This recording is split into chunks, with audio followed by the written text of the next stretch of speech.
नमस्कार और आप देख रहे हैं कांडी बनारसी। कांडी बनारसी में आपका स्वागत है। पंचायती चुनाव को लेकर सभी पार्टियां धीरे धीरे स्पष्ट रूप से अपने दम पर चुनाव लड़ने के लिए मजबूर हैं।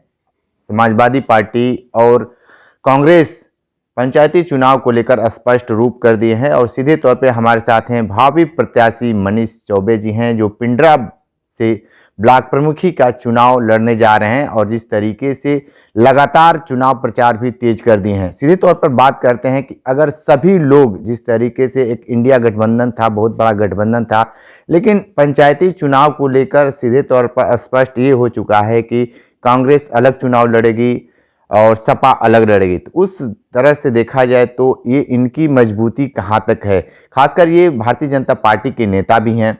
मनीष जी, जिस तरीके से समाजवादी पार्टी और कांग्रेस पार्टी निकाय चुनाव को लेकर, पंचायती चुनाव को लेकर स्पष्ट रूप कर दिया है कि हम अपने बल पे लड़ेंगे, लेकिन जिस तरीके से आप लगातार प्रयास कर रहे हैं, चुनाव प्रचार लगातार तेज भी कर दिए हैं, सुबह निकलते हैं, देर रात तक घर तक आते हैं, इस तरह देखा जाए तो आप को जो जगह है उसमें कितना फिट बैठेंगे? क्योंकि जैसे जैसे समय बीतता जाएगा हर पार्टी के उम्मीदवार अपना दमखम भरना भी शुरू कर देंगे। जी, सबसे पहले तो मैं आपको बहुत बहुत धन्यवाद देता हूं।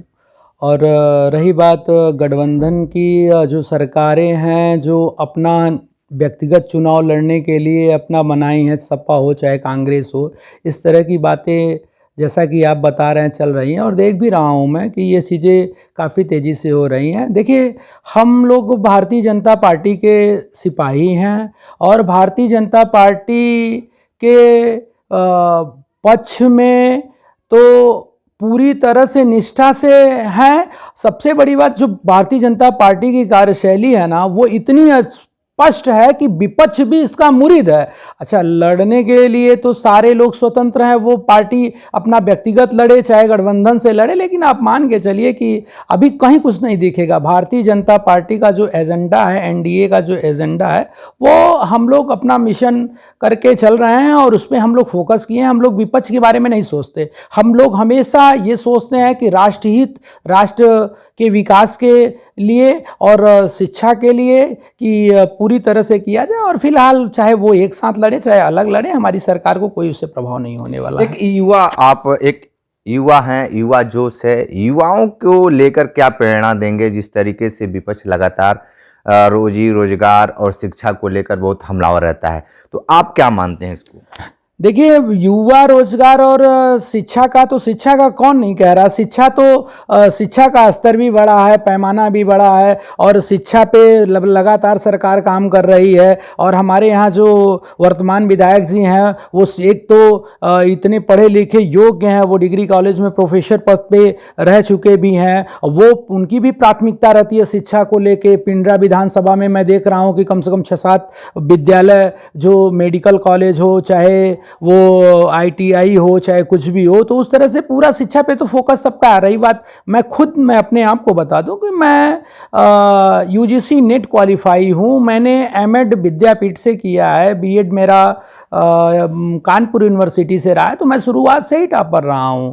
तो ऐसा नहीं है, शिक्षा में तो सरकार बहुत तेजी से काम करी। अब आप देखना क्या चाहते हैं? देखिए, होता क्या है, विपक्ष हमेशा ये देखना चाहता है कि कमियां, तो कमियां भाई देखिए, कमियां थोड़ी बहुत तो सब में होती हैं। रही बात कि सरकार जो है वो देश हित के लिए, राष्ट्रवाद के हित के लिए है। हम लोग पूरी तरह से सरकार के प्रति समर्पित हैं और आगे भी पूरी तरह से ईमानदारी से और कार्य करते रहेंगे। एक बात बताइए कि जिस तरीके से विधायक जी को लेकर बहुत सारे लोग ये कह रहे हैं, उधर क्षेत्र में हम गए थे, आपके हमारा बहुत सारे लोगों से बातचीत हुई, बहुत लोग ये कह रहे हैं कि विधायक जी के हाथ आपके ऊपर है, इसको लेकर क्या कहेंगे आप?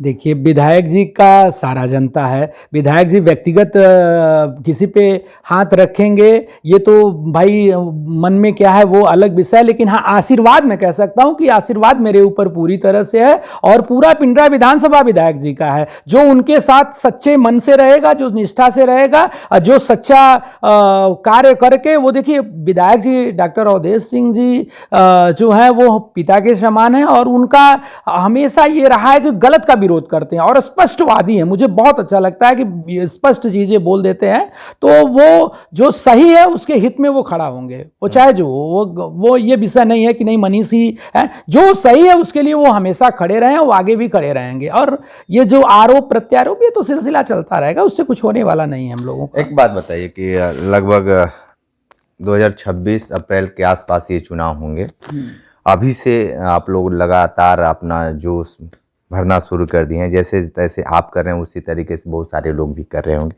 लेकिन क्षेत्र में जाते हैं तो अभी क्या कमी दिख रहा है, क्या लोग कह रहे हैं? देखिए, लोगों का वही है ना, एक है कि हमेशा लोग वही देखते हैं जो वो उनको देखना चाहिए, वो जो उनके दिमाग में बना है। तो लोगों में इस समय वर्तमान की स्थिति मैं बता दूं, मैं सरकार के पक्ष की बात नहीं कर रहा हूं, पिंडरा विकास की व्यक्तिगत मैं बात कर रहा हूं। तो पूरे विधानसभा बनारस में जितने भी विधानसभा हैं, 8 ब्लॉक हैं, उसमें सर्वांगीण विकास का अगर पैमाना देखा जाए तो आप लोग मीडिया से हैं, आप ये देख सकते हैं कि डॉक्टर अवधेश सिंह ने वो कारनामा कर दिखाया है जो आज तक एक सीमा ऐसी रेखा खींची है कि जो उस रेखा को मिटाना बहुत ही मुश्किल है। तो बहुत सारे विकास हुए हैं। और रही बात लोगों की, तो लोगों का पूरी तरह से समर्थन भी है, प्यार भी है, सहयोग है। थोड़ा बहुत तो विपक्ष नाराज रहेगा भाई, कमियां नहीं रहेंगी तो वो सरकार चलेगी कैसे? तो विपक्ष का होना जरूरी है और विपक्ष का होना वो है, उसमें कोई वो नहीं रखता।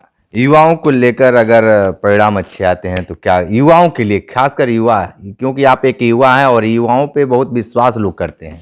देखिए भाई साहब, मैं आपको एक स्पष्ट बता दूं कि हम हमारी शिक्षा दीक्षा उच्च कोटि की है। हम एक ऐसे परिवार से हैं कि हमारी पृष्ठभूमि बहुत कमज़ोर रही, लेकिन फिर भी हमने शुरुआत अपने शिक्षा से किया। मेरी पत्नी भी जीजीआईसी में लेक्चरर हैं, गवर्नमेंट लेक्चरर हैं, और हमने भी डिग्री कॉलेज बीएड हिमताज महाविद्यालय में काफ़ी दिनों तक पढ़ाया। तो मैं तो यही चाहूँगा कि युवाओं में रोज़गार मिले, और रोज़गार के लिए मैं आत्म प्रेरित भी करता हूँ। रही बात मेरी, तो मैं व्यक्तिगत मैं बता दूँ ना कि मैंने एक बार पुनः कहा था कि मैं 10 वर्षों से मेहनत कर रहा हूँ कि एक अवसर मिले मुझे और एक पद मिले जिससे थोड़ी बहुत जो कमियां मुझे दिख रही हैं तो उस स्तर पे मैं सुधार करूं। और रही बात युवाओं की, तो युवा सही दिशा में चल रहे हैं। हाँ, इतना मैं युवाओं को जरूर कहूँगा कि किसी भी नेता के लिए इतना मत आप आक्रोशित हो जाइए, इतना मत हो जाइए कि कल को आपका भविष्य खराब हो। पहले तो अपनी पृष्ठभूमि तैयार करिए, अपना अर्थ की व्यवस्था करिए, आर्थिक उस पर लगिए। अर्थ मजबूत हो तो राजनीति तो धीरे धीरे करनी है। कौन सा अभी उम्र होता जा रहा है, उम्र देखा जाएगा। और मैं भी यही सोच के आया हूं कि मैं प्रयास कर रहा हूं और सबका मेरे साथ प्रयास है। मेरे साथ सर्व जाति का, सभी लोगों का प्रेम, सहयोग, सम्मान है। और मैं आशा करूंगा कि मैं अगर उस पद पे, ब्लॉक प्रमुख पद पिंडरा के पद पे अगर मैं पदासीन होता हूं तो सर्वप्रथम मैं युवाओं को रोजगार से लेके जो भी चीज़ें हैं मेरे हित की हैं, जो भी मेरे समकक्ष रहेंगी, मैं पूरी तरह से तन मन धन से समर्पित रहूँगा। ठीक है, तो आप सुन रहे थे मनीष जी, बहुत सारी बातें बताए हैं और युवाओं के लिए तो बहुत अच्छी बात बताए हैं कि जितनी इनकी ताकत होगी उतना ये काम करेंगे। लेकिन जिस तरीके से आज के समय में युवाओं का जो जोश है, जुनून है, वो एक अलग ही दिशा में चल रहे हैं। लेकिन एक उम्मीद का जो कहा जाता है दीपक, उस तरीके से उभर कर आने का प्रयास भी कर रहे हैं। और जिस तरीके से मनीष जी एक बात और भी कही है कि जिस तरीके से आज के समय में शिक्षा को लेकर खुद ये एजुकेटेड हैं, तो जाहिर सी बात है इनके दिमाग में शिक्षा का जो रूपरेखा है अलग ही होगा।